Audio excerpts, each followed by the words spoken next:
ఒక పెద్ద చెట్టుపై చిన్న గూటిలో కిట్టు అనే చిన్న పక్షి నివసించేది. కిట్టు తీయని పాటలు పాడటం మరియు ఆకాశంలో ఎగరడం ఇష్టపడేది.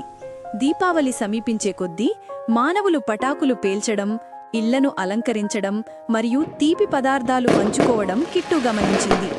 కానీ కిట్టుకి అది అంతగా నచ్చలేదు. దగ్గర్లో పటాకు పేలిన ప్రతిసారి ఆమె చెవులు పట్టుకునేది.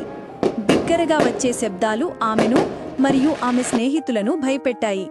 వారు భయంతో ఎగిరిపోయేవారు, ఎక్కడ దాక్కోవాలో తెలియక. ఒకరోజు ఒక తెలివైన గుడ్లగూబ కిట్టూని అడిగింది, "నువ్వు ఎందుకు ఇంత చింతిస్తున్నావు, చిన్న పక్షి?" కిట్టు ఇలా సమాధానమిచ్చింది, "బిగ్గరగా పేలే పటాకులు నాకు మరియు నా స్నేహితులకు భయం కలిగిస్తున్నాయి. మాకు ఆ శబ్దం నచ్చడం లేదు." గుడ్లగూబ నవ్వి, "దీపావళి అంటే అది కాదు, కానీ మనం సురక్షితంగా జరుపుకోవడానికి మార్గాలు ఉన్నాయి" అని చెప్పింది.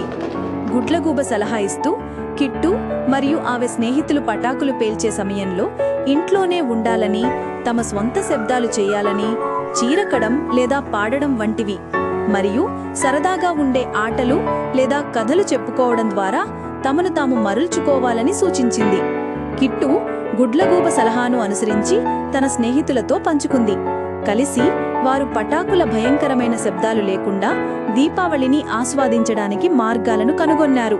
వారు తమ స్వంత సంగీతాన్ని కూడా చేశారు. గాలిని తీయని శ్రావ్యమైన పాటలతో నింపారు. దీపావళి ముగిసే సమయానికి కిట్టు దీపావళి అంటే కేవలం పటాకులు మాత్రమే కాదని, అన్ని జీవుల పట్ల ప్రేమ, శ్రద్ధ మరియు దయ చూపడం కూడా అని గ్రహించింది. అప్పటి నుండి కిట్టు తన స్నేహితులతో కలిసి సురక్షితంగా మరియు సంతోషంగా దీపావళిని జరుపుకోవడానికి ఎదురుచూసింది.